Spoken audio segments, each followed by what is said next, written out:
Welcome to Alpha Wolf's Den. It's here that we seek enlightenment. Alpha Wolf Trading recognizes that the most successful companies in the world at one point had no earnings. There's a lot more to a company than just its earnings report.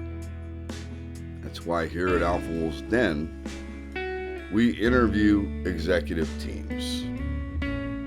We want to get to know management.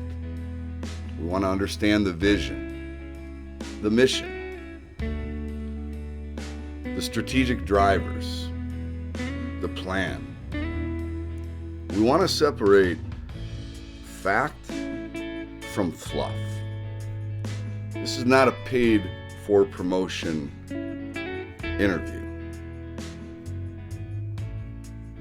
This is solely wanting to know the company's vision, mission, their critical success factors, their strengths, their weaknesses, their opportunities, and the threats.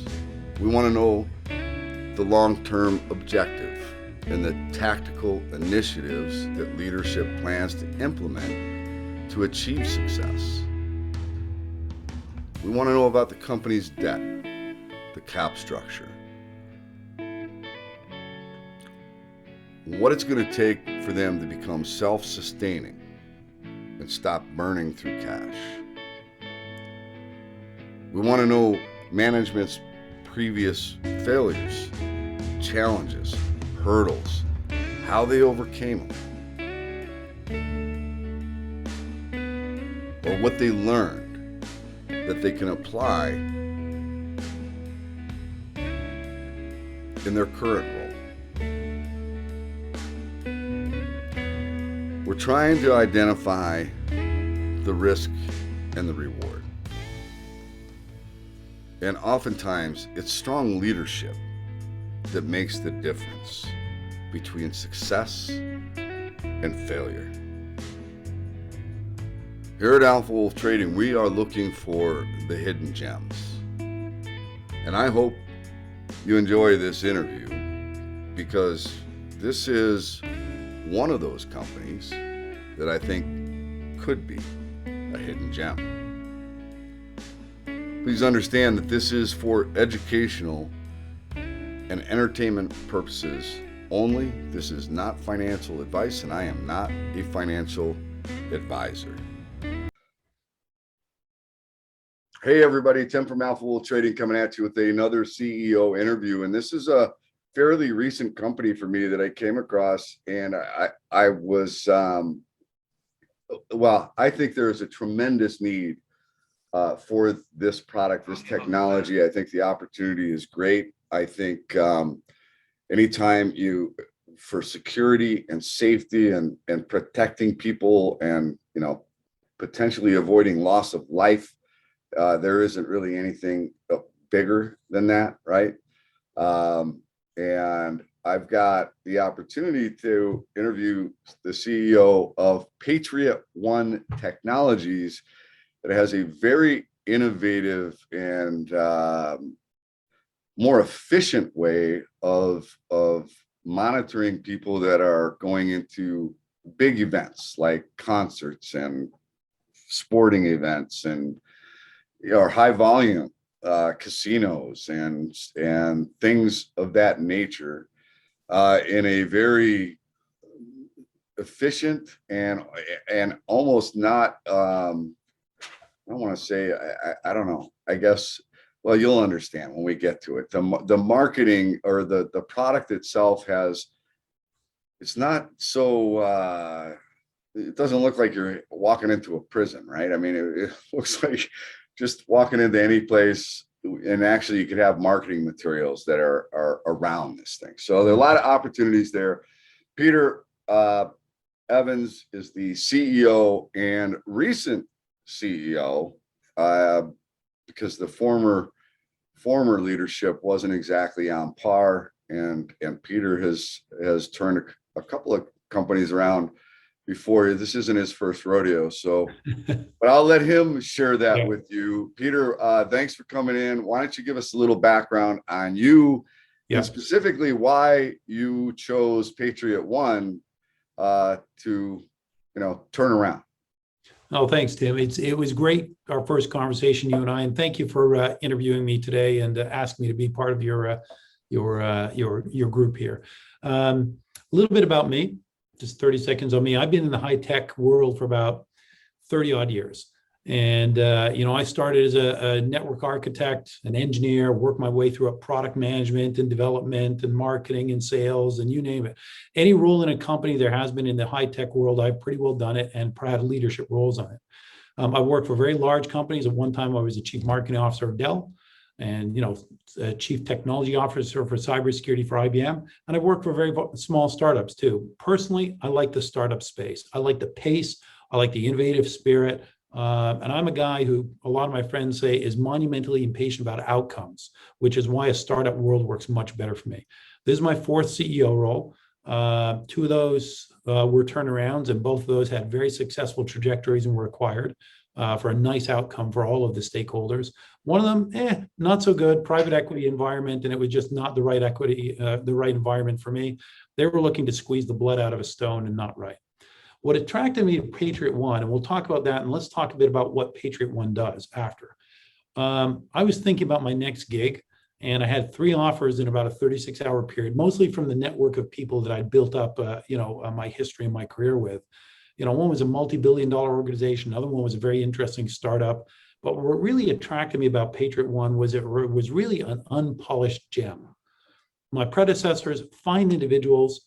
They came from, they were diplomats, in the government world, and they never worked in a tech world. They never worked in a startup world, and they never run a P&L before. So kind of hard to really be successful if you've never run an engineering group, a sales organization, and done things like really targeted marketing to understand the segment that you could have the right product fit with. So what I saw was a really cool technology that was kind of stumbling in how to get to market, stumbling in picking the right groups to work with and things like that. And I thought, wow, this is really interesting. And then I went out and I polled the marketplace and I said, there is some unprecedented demand for this, unlike anything I've seen. So this just needs a little bit of adult supervision, a little bit of some focused energy and getting hyper-focused on a strategy where there's a perfect product alignment. And I like doing that work. I came on board and we've done really, really well in the last 12 months. And I'll talk about that in a minute. So Tim, what do we do? Let's make it real simple.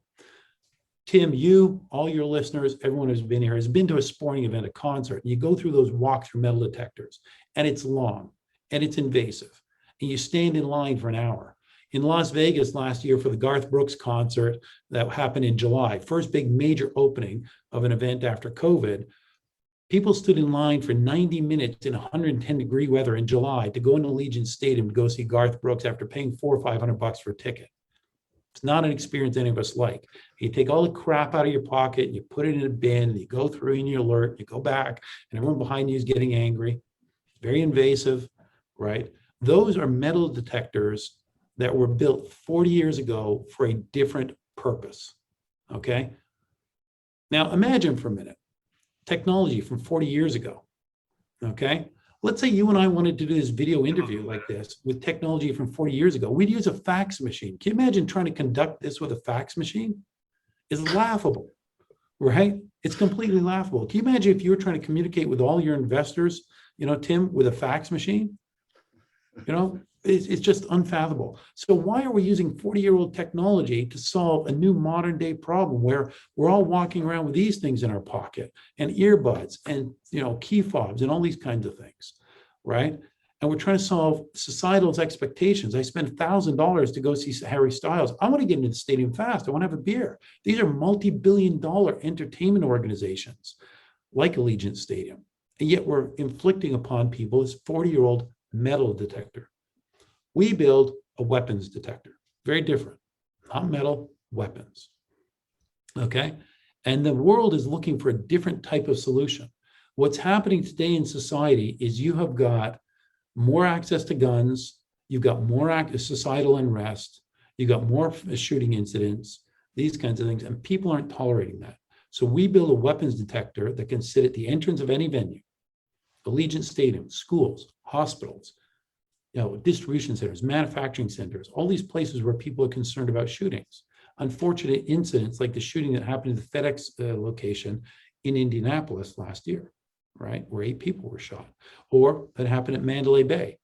And as people walk in, those people who've got a weapon, they get alerted, they get stopped, they get inspected. Everyone else, 95% of us in society, you don't carry a knife or a gun with us everywhere we go, right? You just walk in like you're walking down the sidewalk. So if you look at this graphic you've got on the screen there, right, atop, long lines, a lot of harassment, one by one, 400, 500 people going in through one of those things in an hour. In our case, 3,000 people walk through in an hour with 95% of the people unencumbered and go and enjoy an event, buy a beer, buy your pretzel, have fun. For the venue itself, very interesting, because we're talking about patron security as well as patron experience, okay? People walk in 7 times faster. You get to lower your operational costs of your security staff by about 80%. So the stadiums love it. They're getting people in faster with much lower costs. The fans love it. We were at an event a couple of months ago, and as someone walked through one of the VIP entrances and asking, "That's it? That's pretty swanky." And we're going to change our marketing program to "That's pretty swanky," right? And then you get a lot of digital insights around the business and what's happening on the operations. So you can fine tune, okay, I've got a country and Western concert. Our data tells us historically a lot more people carrying knives. We can alter our security operations to deal with that appropriately. Tonight, I got Sesame Street on ice. The data tells me I have a different kind of a demographic to deal with. And I can use the data insights to further fine tune my operations. The stadiums are loving this. Live entertainment venues are loving this. A friend of mine was at the Jazz Fest in New Orleans this weekend. So they said they stood in 2 hours in line to get in to go see Lionel Richie. Right? What has this resulted in over the last 12 months or so? I've been with the company about 15 months, took inventory of everything that was going on, our products, our assets, our customers, our channels, the incumbency and things like this. And I said, we're going to get hyper-focused on the place where we've got the best product market fit. And the capabilities of our solution works really, really well in live entertainment environments. NHL, NBA, NFL, these kinds of sports entertainments. Live Nation concerts, jazz fests, these sorts of things. So in the last 12 months, since March of last year, where have we come to? We maybe had $800,000 in contracts or something like that. We had a couple $1 million of bookings backlog, but quite frankly, and being very honest with you, Tim, it was crap. It was nothing I'd be proud of to stand up on. A couple of pilots and things like that.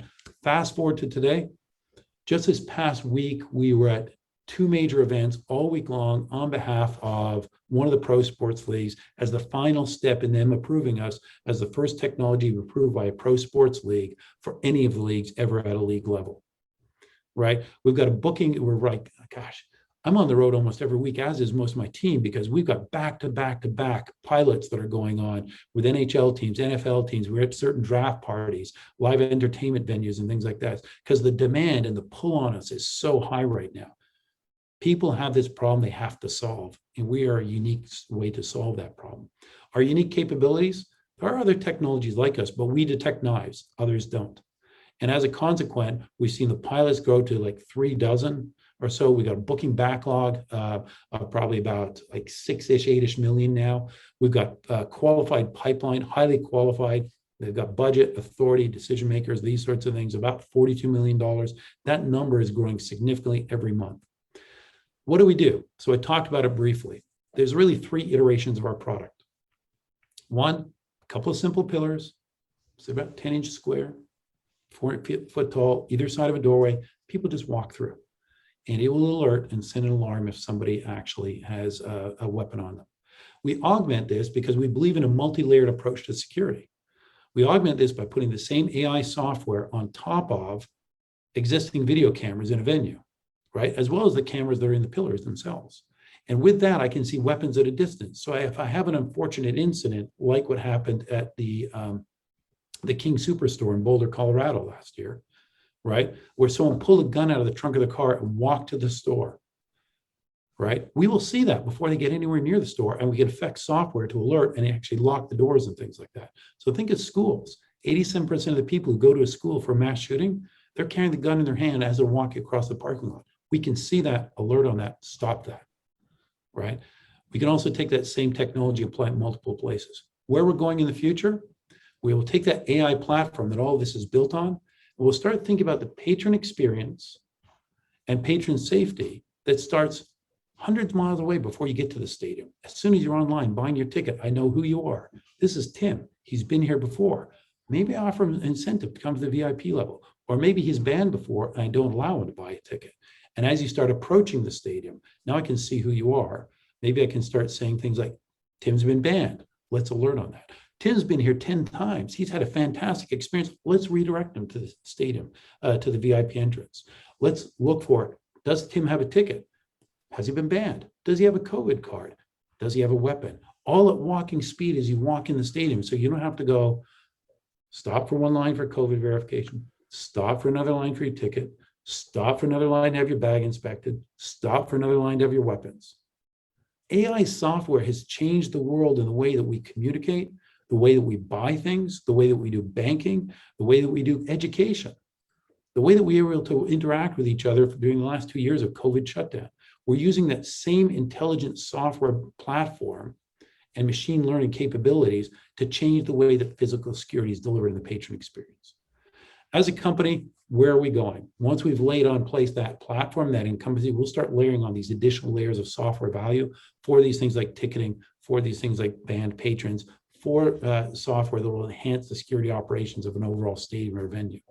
Today, a good friend of mine always says, keep the main thing the main thing. What everyone is looking for and buying is this next generation patron screening platform to replace walk-through metal detectors. And there's tens of millions of walk-through metal detectors out there, let alone all the places like schools, 130,000 schools in North America, for example, that haven't yet deployed a solution and are worried about mass shootings.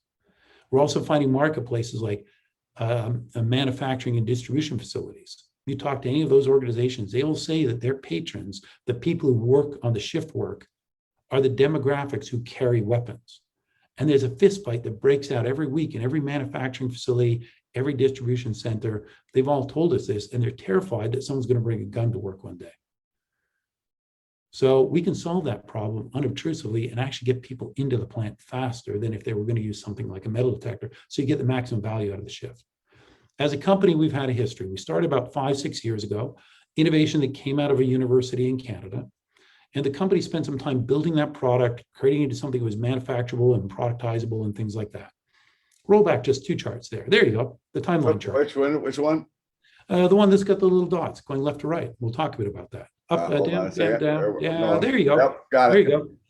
So 4 or 5 years of kind of building out the product, getting it right, getting it kind of productized. All right. I joined the company, as I said, about 15 months ago, right about the time we were starting to get out of COVID. And the company, quite frankly, it was a little bit like a ship lost at sea, not quite sure which market we should go after. Should we go after schools, go after stadiums? There was all these other ideas about the software. What if we put the software in police cars and watch for bad guys approaching the car? So it was a little bit misdirected. Didn't quite know which product set, didn't quite know which marketplaces, those kinds of things. But at its heart, it created this one very, very cool product with this very interesting AI engine on it that had unique competitive advantages versus anything else in the marketplace because of our ability to move people through fast, be able to be unobtrusive, the ability to be portable, the ability to catch knives, which was a necessary requirement for a lot of these locations. So came on board, got hyper-focused on that marketplace. As I mentioned, we will be the first technology that is approved at a pro sports league level by a league. Okay, and that's coming very soon. And we got a backlog of orders that we're very comfortable that we've been working with a lot of people to get them ready, get their security operations right, and start unleashing that floodgate. You may have also seen Tim last week or 2 weeks ago. We were at the grand opening of the Moody Center, the brand new basketball arena for University of Texas in Austin. That was in partnership with Oakview Group. We're very, very pleased to be working with Oakview Group. We work with them at a number of their stadiums. Oakview Group is a fascinating partner of ours.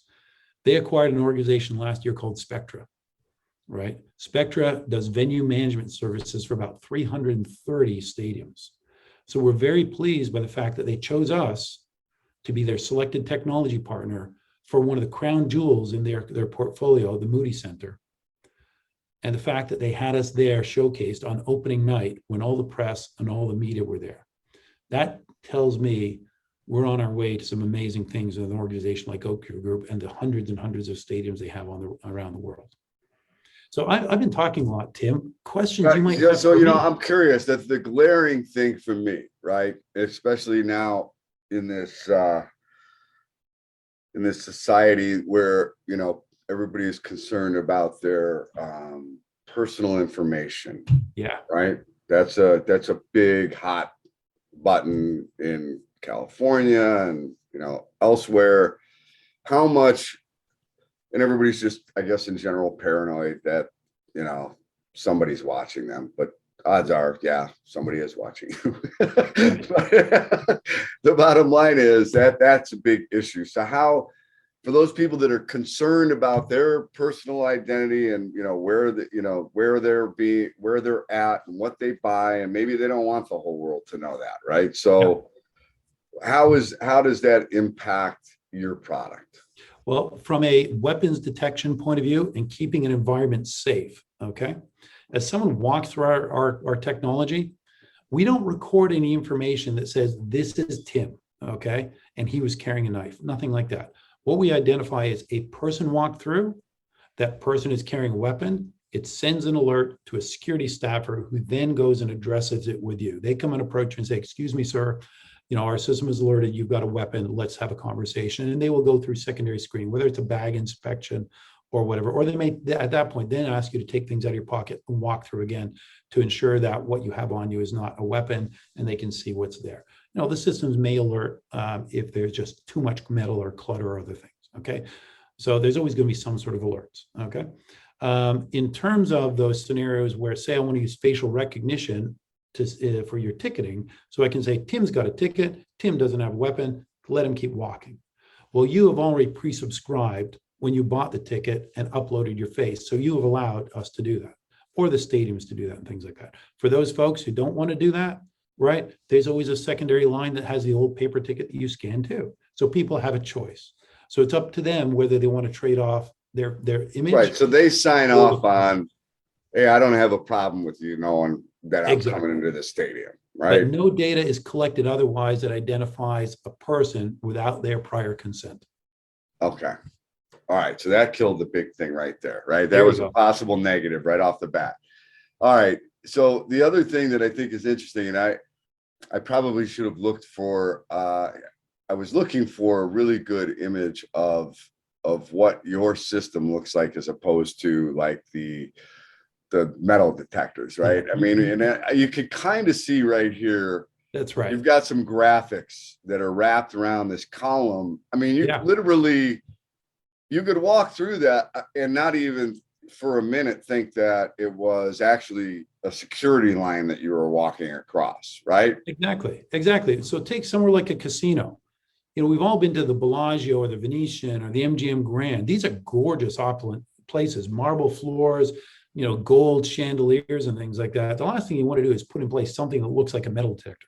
Even in schools, nobody wants to have that look of walking to a penitentiary with children with something that looks like a metal detector. Come on, we send them to jail or school, right? So ours is essentially, about a 10-inch square, right? About 4-inch tall, right? 4 foot tall, sit on either side of a doorway. You can actually put them inside the walls if you want.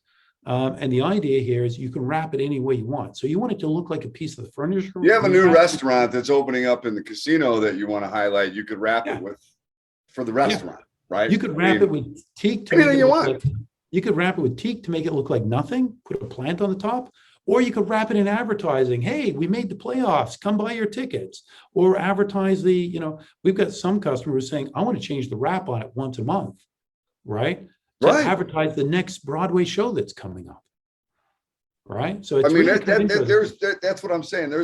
It's not just your security. It could actually be a marketing tool for whoever's got. I mean, if you're the hotel, pool season, come check out the day club at right. I mean, take it one step further a little bit, Tim. We've actually had some of the stadiums come to us and said, I'm going to go call my guy from Coors and see if he's willing to pay me X $1,000 per month for putting advertising. He's already got the big banner on the side of the stadium. I'm going to have him see if he wants to do this too.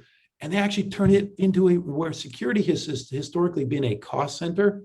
Now you've turned it into a revenue. Now it becomes a profit center. Yes. Yeah.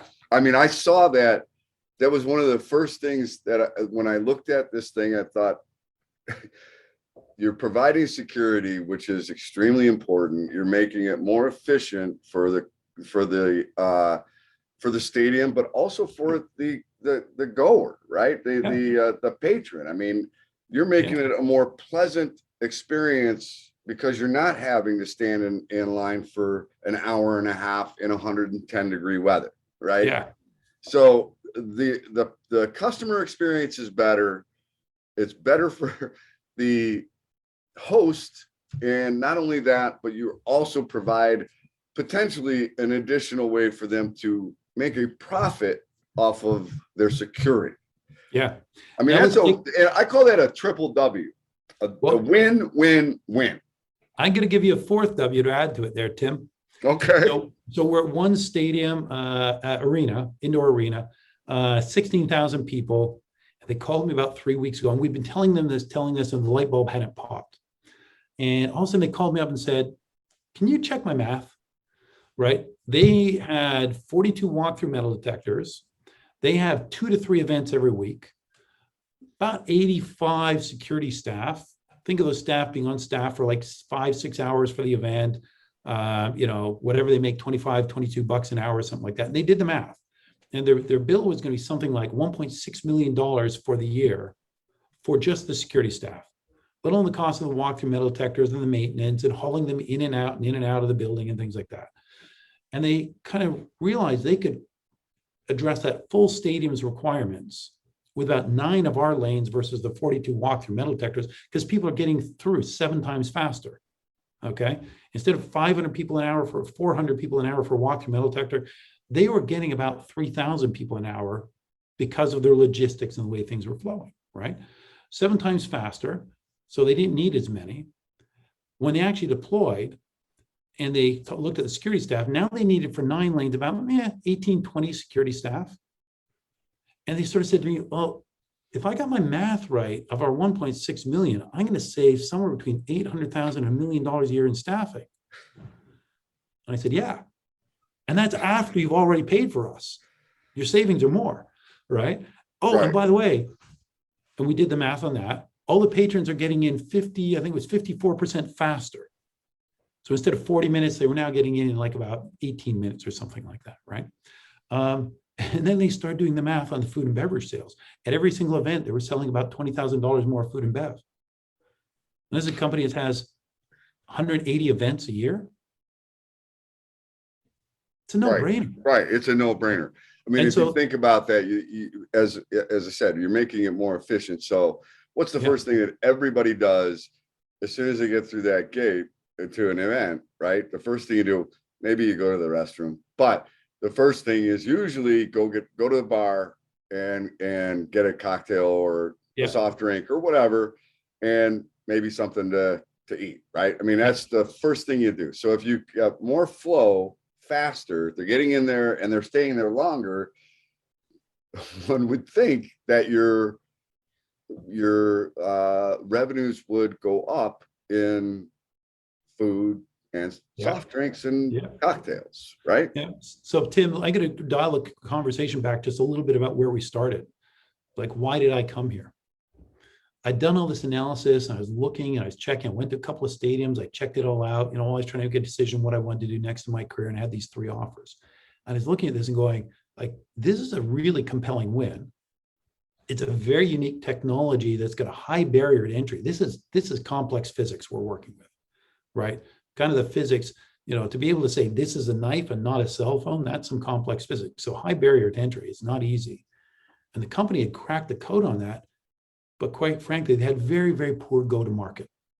They didn't know who they were to sell to, with what value proposition and what segment. Instead of trying to be everything to everyone, pick one battle and go be really good at it with the kind of ROI that we just saw for a stadium. You don't have an ROI like that with kids going to school, right? And going into schools, right? Let's face it, not a lot of schools have a ton of budgets.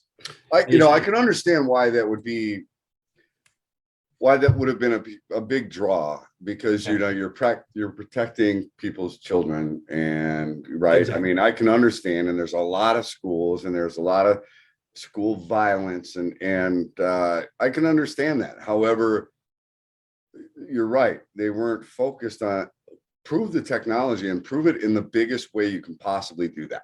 Yeah. Yeah. With the biggest events that are happening around the globe. Exactly. Right? Prove it there. The sell job for a school just got a whole hell of a lot easier. Yeah. Right? Exactly. And then not only that, but as you know, politicians and government officials maybe go to an event and go, wow, that was a really painless experience in my city here. Yeah. You know, maybe the politicians start thinking, well, you know what, maybe this should be something that we require at all of the schools. You also have to be, you know, quite frankly, and a little bit of my path to success, Tim, is like pick a battle and be very, very, very good at it. Get hyper focused on that. And, you know, if I look at, let me compare two markets: schools, sports stadiums.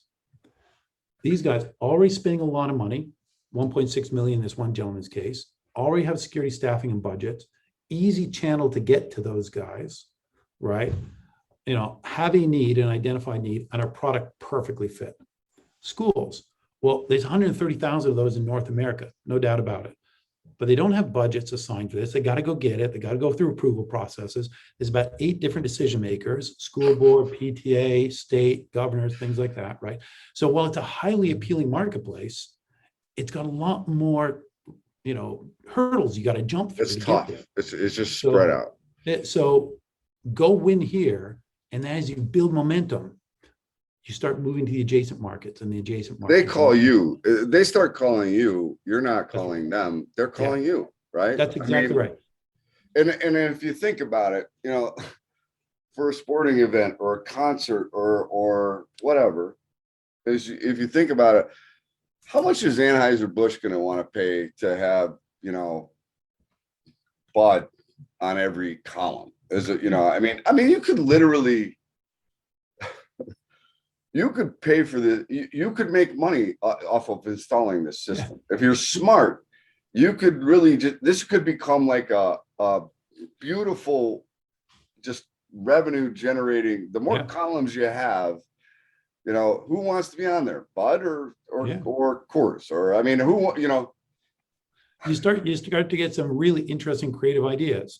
As an example, we were noodling on this idea the other day. What if we go to someone like Coors and say, we will put your advertising on every one of these pillars. I'll charge you this much for it. And it allows me to go to all the stadiums and say, I'll give it to you for free. Right? There's so much money coming in from the advertising. Now all the stadiums are just adopting it like crazy. Now, then take it to the next step though. Now that I've got incumbency for weapons detection, I then layer on and say, oh, would you like the software package for ticketing? Would you like the software package to watch for band patrons?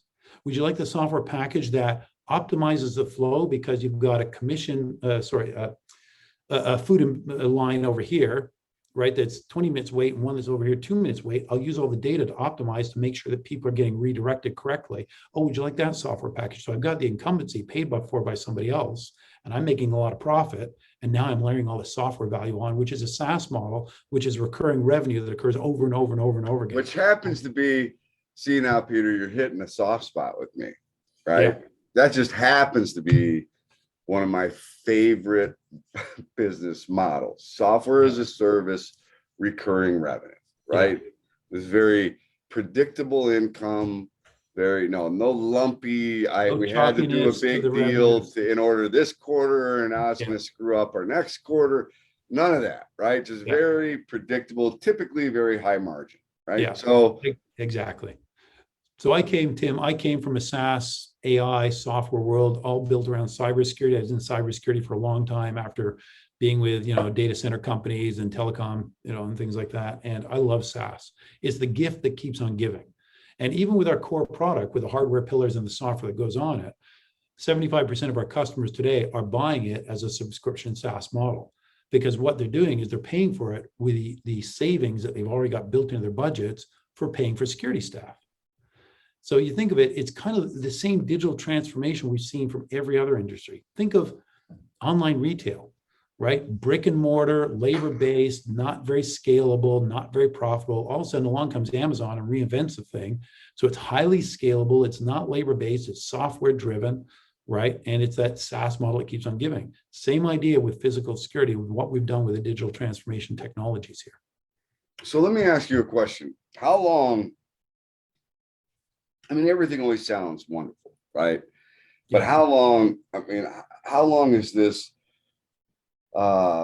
product been tested for accuracy? And I mean, how do you feel comfortable that, you know, your customer is not going to come in with a, I don't know, something in their pocket that's going to be misconstrued as a gun, or even, you know, nowadays, I mean, they can make guns out of 3D printers, right? Plastic 3D printers. So, I mean, how do you ensure that? Because I would suggest this. The one thing that is glaring that could possibly go wrong with this whole beautiful thing is that somebody gets through one of your systems with you know, some kind of a weapon and kill some people, right? Yeah. That's a big deal. It's a great question. And the first thing I'll say is, look, there's no technology on the planet that's perfect. The laptop that I'm sitting on right now isn't perfect. We've all experienced those times when it suddenly craps out and you've got to reboot it or something, right? So there is no technology on the planet that's perfect, okay? But having said that, we've taken an approach to, because it's security and because there's so many question marks around this kind of next generation industry, we actually have over-rotated on the approach of transparency. And so we've gone through multiple rounds of third-party testing and validation on behalf of the NHL, on behalf of the NBA, on behalf of the NFL. These are organizations that have to adhere to the Department of Homeland Security's Safety Act, okay? Because if you think of it, if someone who's going to do a mass terror event, where are you going to go? You're going to go to a football stadium because there's 60,000 people. That's more than 3 times the average size city in North America. So that's where I'm going to go. That's why people unfortunately choose schools or shopping malls for these kinds of incidents. They want the volume of people. They want a lot of people. So working with those organizations, we've done a number of different things. The first was we hired an organization that's staffed by former US federal marshals who specialize in perimeter security, bombs, IEDs, guns, getting into events, things that US federal marshals are responsible for protecting, you know, our government around. And we had them test the crap out of us and do side-by-side testing, not only against the standards that exist for this industry, but side-by-side with existing technology like walk-through metal detectors, line by line, product by product, gun by gun, knife by knife, bomb by bomb, bags of nails, bags of ball bearings, you name it, and validate and certify that not only do we meet the standards, we meet them better than the current technology that's out there today. That's thought number one. Thought number two is the pro sports leagues work very closely with an organization called NCS4, the National Center for Spectator and Stadium Safety and Security. This is an organization out of the University of Southern Mississippi. They're tied to Interpol, they're tied to the Department of Homeland Security. They do training courses jointly with those. They do best practices organizations, and they're funded by and closely tied to the pro sports leagues, who again have some of the most stringent security standards in the country because they are targets of terror. We wrote a very, very definitive and detailed testing matrix. Guns of this size, guns that are disassembled. Why disassembled? Because maybe it's 3D printed, but I got to have a breech and a barrel in it. Or someone's trying to beat the system by one guy taking the breech, one guy taking the gun, one guy taking the clip, you know, this kind of stuff. Guns of every size, from very small to micro compact, knives of every size, from very large to tiny 3-inch pocket knives, things like this. You know, guns that are swung through, guns that are disassembled. And we went through very rigorous testing. We went through three rounds of testing with them. A report is out that you can get. And, you know, and it specifically detailed exactly what level of detection levels you can get. Obviously, with very large knives, 100%. Small knives, like little 2-inch Swiss Army knives, yeah, we were running about 76%. But that was like a lot better than walk-through metal detectors at 30%. Right? I'll take 74% over 30% any time. Right. Anyhow, that testing, when that testing was run, it was run during live events, and we had 6 testers who were security experts from these leagues, as well as people from the Secret Service, as well as other federal organizations, and we had 12 observers, right? We couldn't take too many testers, it would bog down. So we've been very open and very transparent about that. Unlike other companies who, for example, try and hide all the details because they know they got things that don't work, right? And so they give you the marketing materials and the snake oil, right? We decided because of this, we'll be very transparent. So we're actually seen in the industry as the people you want to work with because of high integrity. And we're proud of that. So and it's an artificial intelligence, right? So yes, as it's, detecting things, it's getting smarter and smarter each time. Exactly. Right? That is the essence of AI, artificial intelligence, and ML, machine learning. We were at an event this weekend. It was very, very complex environment, very difficult, but we learned a lot. We fed that back into the system. So now we've got signatures against that. So going forward, we can recognize those kind of complexities, and you're constantly improving in that way. Right. So, I guess a really good example of that is like when you do the I'm not a robot thing on the computer, and you got to identify the hills, and you identify the hills. You're actually identifying the hills, and you're making the software smarter because you're also letting them know that that's a hill, right? Yeah.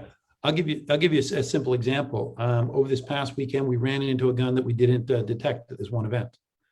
And it was very interesting because of the composite nature of it and the size of it and things like that. A lot of aluminum in it, for example. You think aluminum in a gun? Well, okay. But now you write a signature for it. Now we detect it, right? And so the system's constantly learning. We actually had a problem way back when with a very large, brand new iPhone that someone had a Mophie on the back of it. Okay. Run through the system a couple of times. Now we got a signature, and the systems are constantly updating with that kind of data. So again, it is a learning system, right? Right. And as you're building that is what also is increasing your moat to the competitor, the potential competition, right?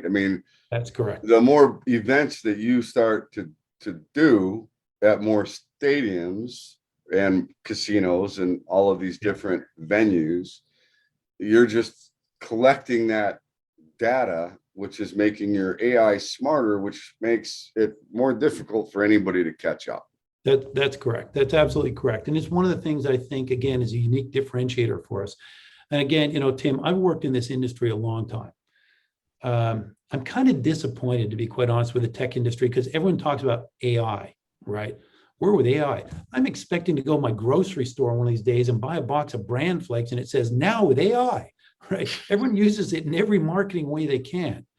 Unfortunately, it's nonsense. It's marketing, right? And there are technologies out there in the cybersecurity world, in the physical security world, and some of the people we see in kind of the competitive space, like who claim AI. It's nonsense.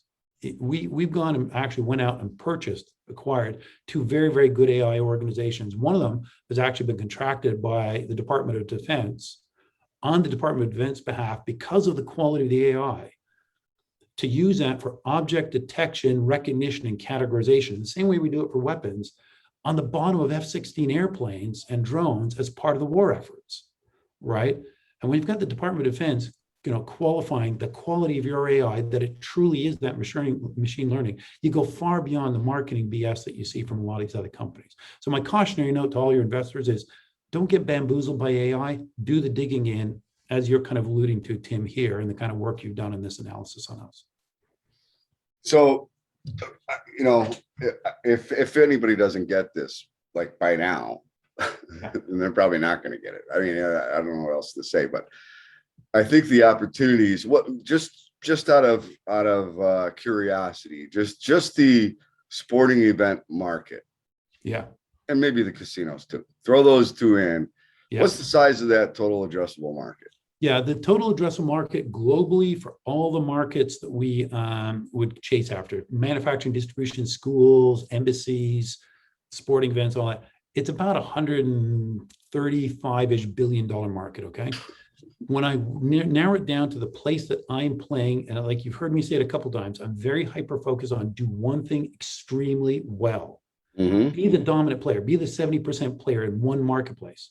Right? That marketplace we're chasing after is about a $4 billion marketplace.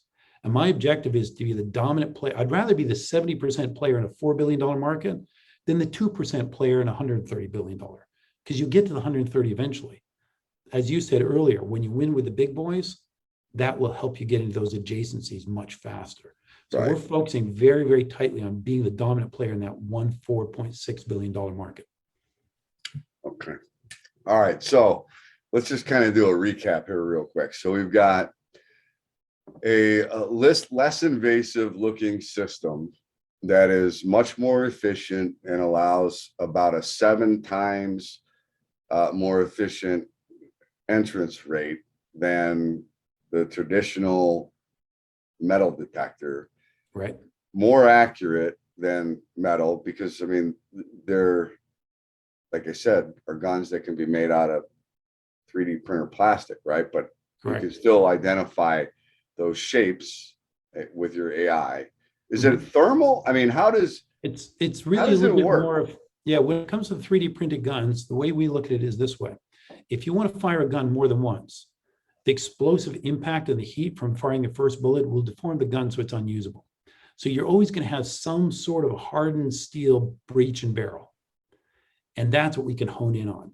We look for a number of different characteristics, the metallic, the reflective properties, the magnetic interference as it moves, around and things like that, the conductivity. So you're looking at all sorts of different things. So even if I take a real gun apart and so one guy's got the barrel, I will see that, right? Or where that barrel's in a 3D gun.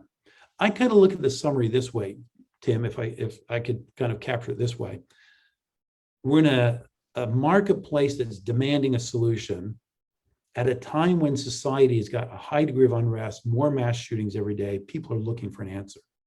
Look at the stories that came out of the New York subway shooting and what the mayor is looking for. He's looking for an answer to protect the subway. So high demand from a marketplace, high barriers to entry because it's complex physics.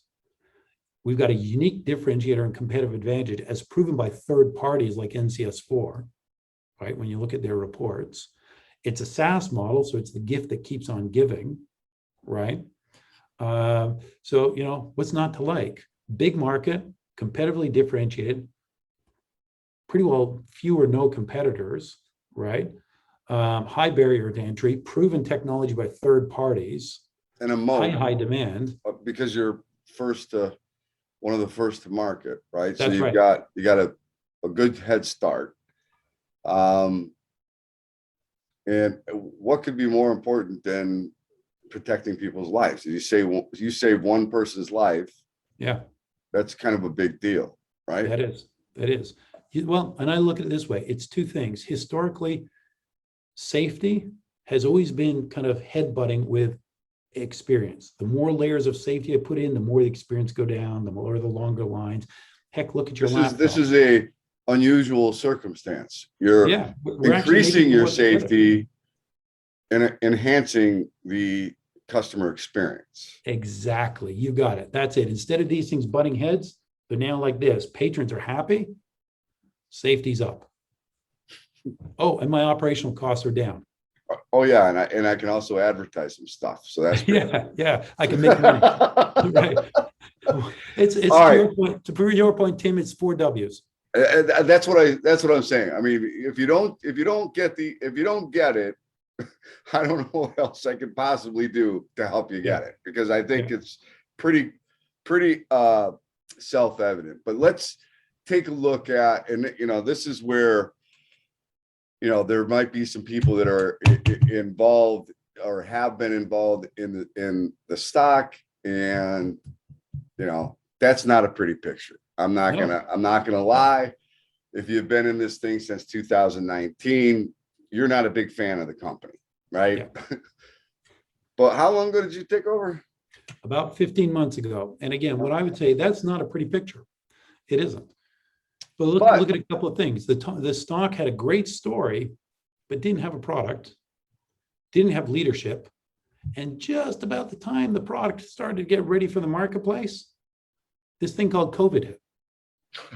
And nobody was going and visiting stadiums or schools or things like that. So there was really no revenues. And just as we started to come out of COVID again, the board was, I think, thankfully, they called me and said, we think we'd like you to turn this thing around and get it focused on the right direction. We're building up the backlog. You look at some of the recent announcements. We announced Kia, largest one of manufacturing plants in North America, has selected us. And think about the kind of ancillary effect that's going to happen to all their supply chain and their other factories and things like that. We announced the Office of the Inspector General of the United States, and we're just starting with them, with just their headquarters building. They provide the Department of General Services and OIG, Health and Human Services, 57 million square feet of in Washington alone, 100 and some odd million square feet of open park spaces and monuments and things like that. And that's just Washington. We're starting to get our footprint here, announcing things like the Moody Center, the crown jewel of Oakview Group's 330 stadiums around the world, right? We're feeling really good about the work we've done to stabilize the company, stabilize the product, get hyper-focused on a specific market, and go deliver it very, very well. And it's interesting to me that while we're focused on stadiums, OIG and Kia, they came to us. They had a need, and they found us. And so we'll serve those markets, even if it's not where we're primarily focused. And we've got lots of distribution centers, manufacturing centers. We've got another major auto manufacturer that we unfortunately can't announce that we're very pleased to be serving right now. So we feel we're on a really good trajectory right now. All right. So you're more focused. You've got a product. You've got, I think, the right leadership that is leading the charge. So as you look at this, what are the things that keep you up at night? The things that keep me up at night, I think I mentioned earlier, I'm monumentally impatient. I want to have done what's going to happen in a month. I want that tomorrow. I'm trying to pull as much stuff in as I can. I'm trying to find ways to expand our team judiciously without taxing our cash burn.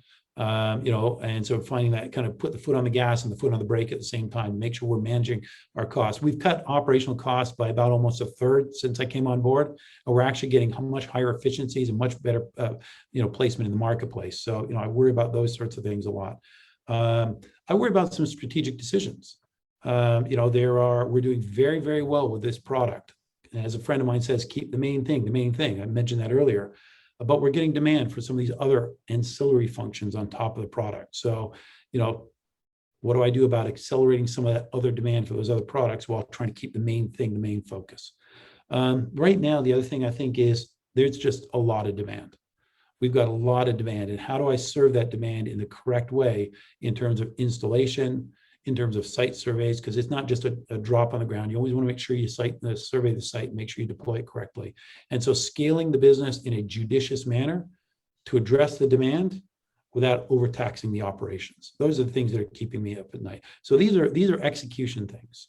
It's not a demand issue right now. It's an execution issue to maximize how we monetize that demand. And you've got a track record of executing. So I like my track record. This is very egotistical. I'm sorry. I'll bet on myself any day. I've in fact taken a lot of my compensation in shares in the company and options.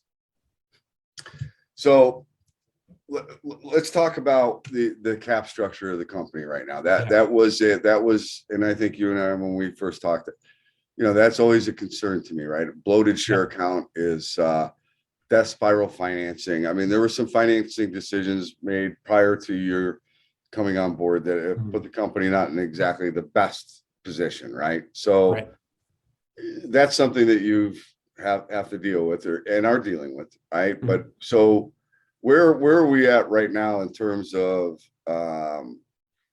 outstanding share count, fully diluted? Yeah. So a little bit of history of the company. Founded in Canada. Canada has much tighter banking laws than the US, and consequently, you don't have as rich a venture capital community. So the way a lot of startups raise money is they will go out on the venture exchange and then uplist to the TSX. Eventually, the idea being uplist to the NASDAQ, okay? And so we raised money. My predecessor raised money through 2 rounds of, major rounds of financing through issuing shares. So approximately order of magnitude, 150 million shares outstanding, traded on the TSX in Canada, OTC here in the US. Okay. We are, obviously interested in uplisting to the NASDAQ. We'll do that at the right time judiciously because it'll open us up to much more institutional investors. The bulk of our investors are retail investors, the retired school teachers who like to play on, some of these early startup companies and see if they can find the next Google, for example. So that's kind of the bulk of who our investor group is. I recently took out a $50 million shelf prospectus to give myself the ability to raise capital if I need it. Could I take in 50 million right now? Sure, there's enough demand and enough interest in people who want to play. but my interest would be either from institutional investors to shift the mix, or from strategic partners, right? Or from very large investors who tend to kind of hold their investment longer and be less of a day trader. And so we're trying to shift that mix a little bit. I recently, out of the 50 million, executed about 6.5 million of it, and that was really primarily to scale operations and also minimize dilution. Why take in 50 if you don't need it? And if I do want to take in incremental cash, I would do so at a time when we've got more acceleration, the stock price is a lot higher, and I'm not going to take in as much dilution when I take in the next little round. So I'm doing things judiciously, even though I have the ability to go take in another 50. Yeah. So, I mean, 150 million to me is not, horrible balloon count, right? Yeah. When you get up to the 500 million or 1 billion shares, then I start to freak out a little bit, because then it's Agreed. like, okay, you're going to have to do an awful lot to make anybody 1 penny of profit, right? So, I mean, that is not that big of a deal. Here's the unfortunate reality: when you're a microcap company, this is where you have to start, and or this is maybe the fastest path to getting to a senior exchange, when you don't have any revenues and you don't have any proven concept, right? I mean, but here's the change that's happening in this company. You just announced last week or 2 weeks ago a really big, brand new, sparkling venue that has chosen you guys to be their security partner, right? Yeah. So, and I anticipate that you're going to start seeing more and more things like that. And what does that do? That validates that you're not a pump and dump fluff piece company. You actually have a real product. You have real offices. You're not just a bunch of executives that are putting out press releases for a fake company, right? This is a real deal. Yeah. So well, that's a very important point, Tim. And for many years with the company, there was a lot of press releases that never quite fell through or followed through. And as I look at the company, I actually shut down all our IR activities a little bit over a year ago, because as a company, we kind of used up our market capital in putting out press releases and stories, but not being able to follow through with the revenues, right? So I said, okay, let's hunker down. This is a turnaround. Let's get the product out there. Let's get it validated by these third parties. Let's start getting some wins from some reputable names.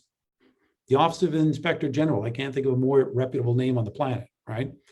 Right. This is a very tight organization, the DHS, right? Kia Manufacturing, it's a pretty good name to have, right? NFL, NBA, yeah, NHL, those are pretty reputable. Those are pretty good. So let's go get some of those quality brand names, build up our reputation, show that these are people who take security seriously. And then as we start to get the momentum going again, now I'm turning up with conversations like you, the IR engine, to take our story out to the world to say we're real, the product's been validated, significant people are buying it, and we've got momentum. And we're just now working on getting the operational pieces to put more and more wind in our sails and start accelerating. And the beautiful thing about this is that as you do get more and more, I mean, your marketing is not, it doesn't have to be that, the marketing doesn't have to be that aggressive, actually, because you're getting marketed at every one of these events pretty much, right? I mean, so I think there's a tremendous opportunity there. And I think that once people start to recognize the story, and I mean, look, COVID didn't help. I mean, you make some really, you have to think, I mean, right now we're kind of getting back to normal. So it's easy to forget about the fact that this company just went through, what everybody else went through, which was 2 years of COVID, when you didn't have any live events, when you didn't have anything going. So kind of hard to have a sales pipeline. Yeah, kind of hard to generate revenues when your number one environment is live events and people in places, and that ain't happening. That makes it a little challenging. I mean, so the fact that you're here now, people probably freaked out when you did the shelf, right? But that is just good business practice. I mean, whether you need to have the shelf or you need to do a financing right now, doesn't matter. Look, none of us know what's going to happen 2 or 3 months from now. Yeah. Who could have predicted that, Russia and Ukraine would be happening right now, Mhm. right? After 2 years of COVID, last thing we needed to have happen was Russia and Ukraine, but that happened, right? So Yeah. you got rising risk, rising interest rate environment, right? So inflation, you've got all these and supply chain. Let me ask you a question because we didn't really talk about it. Are you reliant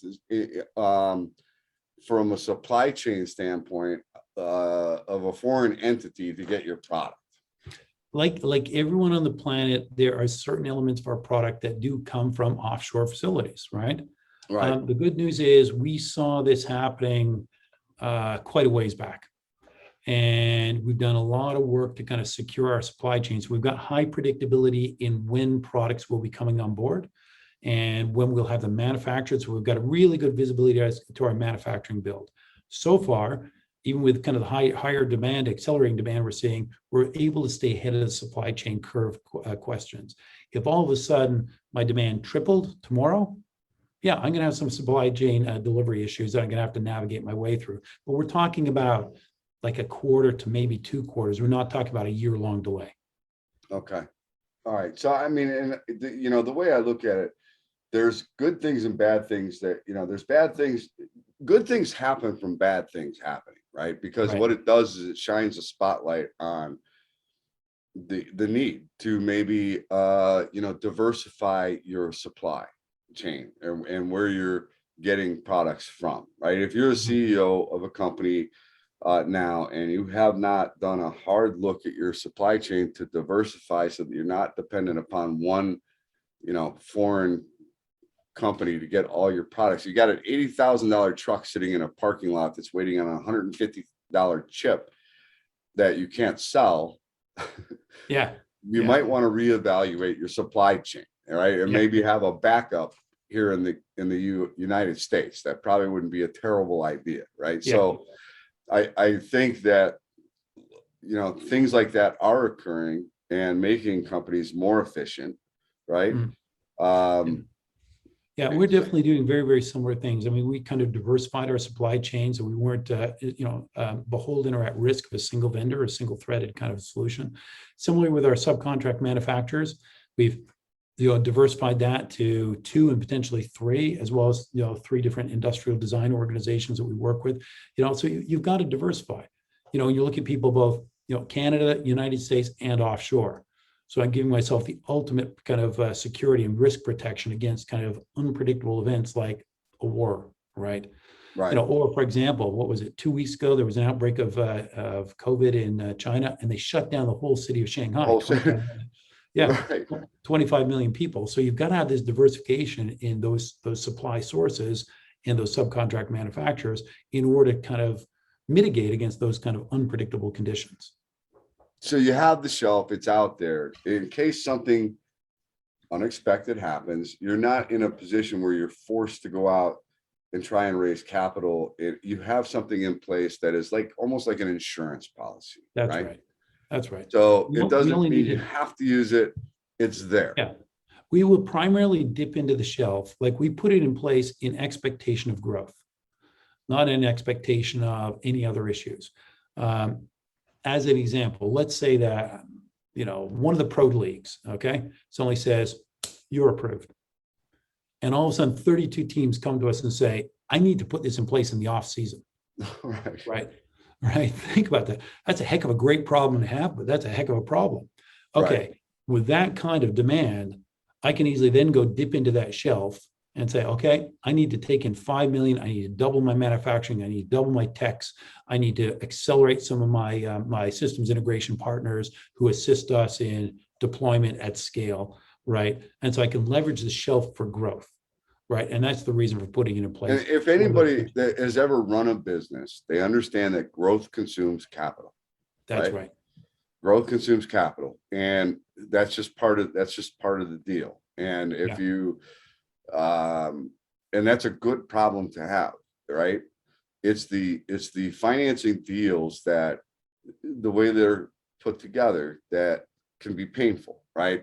That's the warrants, the preferreds, all the convertible debt, all of that stuff is dilutive in nature, right? So But if another example could be that there's a little tuck-in technology that would work beautifully with your system that maybe 12 months ago would have been untouchable for you to acquire, but now making that acquisition might be more palatable at a lower price that makes more sense to you, right? Yeah. I mean, we're always scanning, to your point, Tim, we're always scanning for interesting technologies that could be accretive to what we're doing. If we see something that's going to accelerate us, we'll take a look at it. If we see, you have to, as a CEO, look at those options. It's, what can I do to accelerate, the share value and the stockholders' value, right? And so I could always leverage that shelf for if I saw a potentially interesting piece of IP that I like, or potentially interesting technology, or something that opens up a market to me that I've never played in before. Right now, we're playing in North America. Again, part of being hyper-focused, there's more than enough business in North America alone to be wildly successful as a company. But we all know that Europe has the same problems. And so there could be something to leverage the shelf that says that's going to accelerate my way into Europe. Most of the issues in Europe, when you have these mass events, they occur with knives, not guns. Look at the events like that happen in Borough Market in London and some of the soccer matches, right? Mm-hmm. So again, unique differentiator in what we have with knives. But breaking into a new content is a challenging thing and often a costly thing. So again, we'll always leverage that shelf where it makes sense for acceleration and growth. And then there, here's the other possibility. As you do get more partners and larger scale partners, then there's the possibility that not only are you the one that's out maybe looking to acquire somebody, but you also could become a target, right? I mean, let's just face facts, right? And the opportunity for JVs and real partners that maybe want to help provide financing, right? Because they get it and they want to be they want to be a stakeholder in the future and the growth. So having it there does not necessarily mean that it's going to be used, and being that you are in a position where you have it there, you appear, I would think, to any potential partners as more stable, right? That you're not going to be in a position where you're going to be scrambling. So I think it's a positive thing, but a lot of retail investors, but as soon as they see an S3 filing, it's like, holy shit, they're going to dilute the shit out of us, and my God, right? So it's not always a bad thing. It's unfortunate because of the retail investors immediately think, dilution, my value is going down. But they don't recognize that oftentimes as an executive of the team, as the board of the team, we're shareholders too. We don't want dilution either. And I'm only going to make moves when I think, okay, if I dilute by 10%, but it's going to accelerate the value by 30%, the net is a positive, right? And, so you're making those kinds of strategic decisions with your dollars. It's like the same decisions I make every day. I have an operating budget that I work within. Is it better for me to put more into sales to address that demand? Is it into engineering to accelerate some of the feature sets we can sell on top of our incumbency? We have to make these strategic decisions all the time. Back to your point, Yeah. Got to pay my beard from doing that a few times. Let me ask you a question in terms of one of the biggest challenges. It seems like the CEOs, everybody that I have spoken with recently, the biggest challenge with almost every one of them is getting qualified talent. Yeah. Do you find that to be the same issue with you? It's an interesting world we live in these days. And I'd say the issue with getting qualified talent is as like an echo effect of COVID. A lot of companies are now allowing the workers to work anywhere they want in the world. And if you are a company in Silicon Valley, for example, where your cost of salaries is very, very high, there's nothing to say that you can't get the same software developer in Eastern Europe or India or Canada or things like that, probably at a much lower price. So we are seeing competition, but it's coming in a different way. We are seeing competition for talent coming because people are allowing individuals to work anywhere they want in the world. Okay. And that's created an interesting dynamic for us. So far, we've got a very, very stable team. Most of the development team is based in Canada. Most of the customer-facing engagement teams are based in the US because that's where most of our business is. And we're finding that because what we're doing is innovative and unique, because people believe in our mission, because those folks who are in Canada like to stay in Canada and we allow them to do so, we're finding that we've got a really high quality pool of people.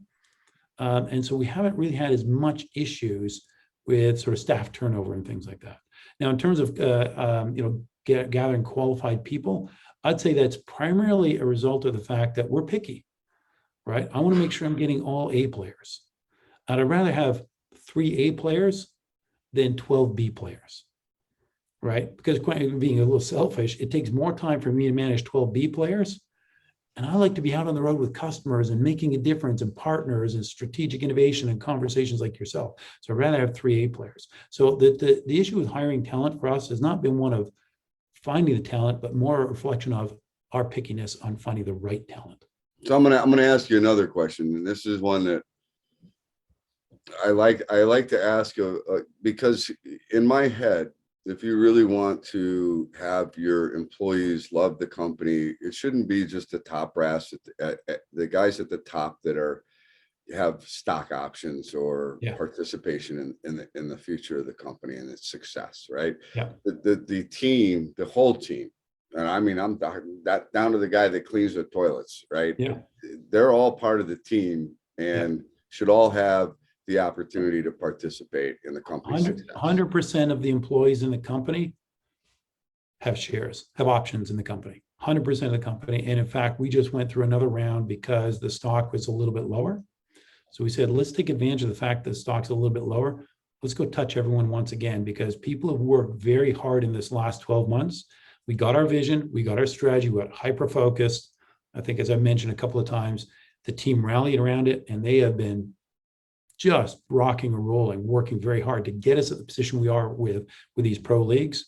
And so we want to thank them for that and make them part of the success of the upside. Knowing the upside is coming, we want to make them, feel rewarded for that. And that to me is so important and critical, right? Yeah. I mean, that's how you change people's lives. I mean, that's right. Literally change people's lives. And that's how you get them to be passionate about the company and its mission, its vision. Exactly. Right? Before, they've all worked very, very hard as a company in the last 12 months to get us to where we are today. And before the shares accelerate, let's get them in with even more shares so they can feel the reward for all their efforts that have gotten us positioned in this very strong place we are now.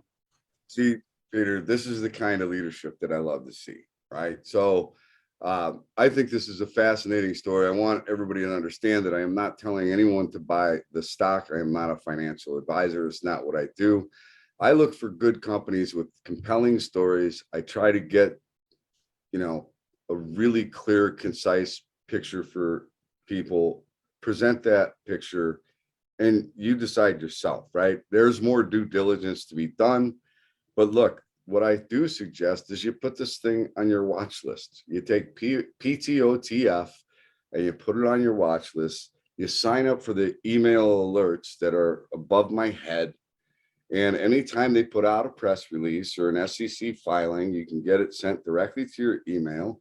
And it keeps you informed as to what is going on with the company.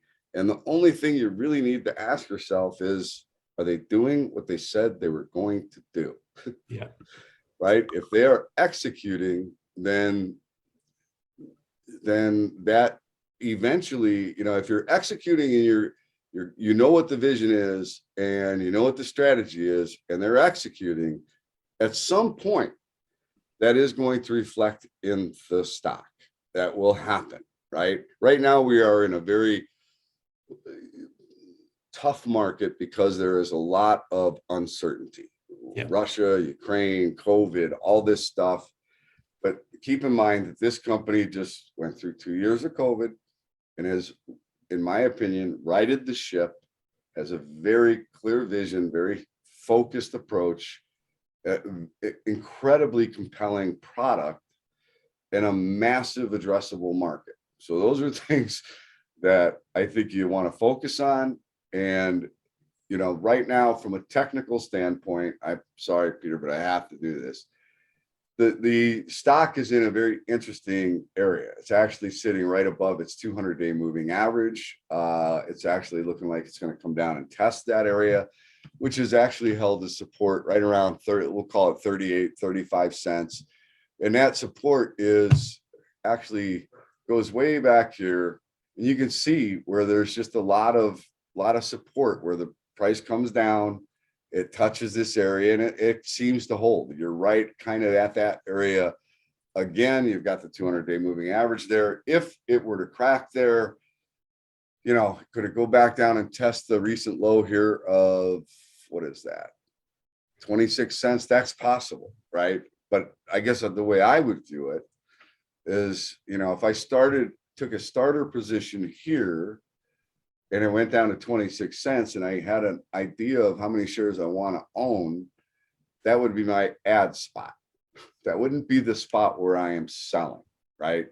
What retail investors have to understand is that Wall Street guys are not emotional. They are very strategic, and they know that retail investors get very emotional. So when you take out levels of potential support, that's when people start to freak out. But if you have conviction in the story, and the company is executing, and there's no real reason other than the fact that the market in general is weak, that is an opportunity to buy something on sale that you believe in, right? That is when you should be adding to your position, not when you should be selling and freaking out. So that's just my 2 cents. I don't know. Would you agree with that, Peter, or Well, my intent and my objective in life is keep finding that minimum where there's support and keep driving it up and driving up and driving up with further and further successes. So if I didn't believe in that, we wouldn't be having this conversation today. Tim, I'd be having a different conversation with a different person about a different thing. So I mean, look, yeah. the reality is you can't control the share price. No. You can't, right? I mean, and anybody that's running their business worried about their share price every day, that is not the way to go, because Exactly. the share price is not, there's just some things that are beyond your control. Eventually though, and the small cap, micro cap space in general for the last 12 months has been a very weak space. And 90% of stocks will follow what the overall market is doing. My concern is this: there are still some mega cap names out there that I think are still very richly valued, and there is probably more pain to the downside. And those are the pillars of the indexes, and their weighting in those indexes is very big. So when they sneeze, the whole market catches a cold, right? Mm-hmm. That is what we are in the midst of right now. And I think there's going to be more volatility. This Russia-Ukraine thing is not going to help. The best thing that you can do right now as an investor is educate yourself and learn about the opportunity and that is what gives you conviction, right? And as we did this here today, I feel more confident about the future of Patriot One.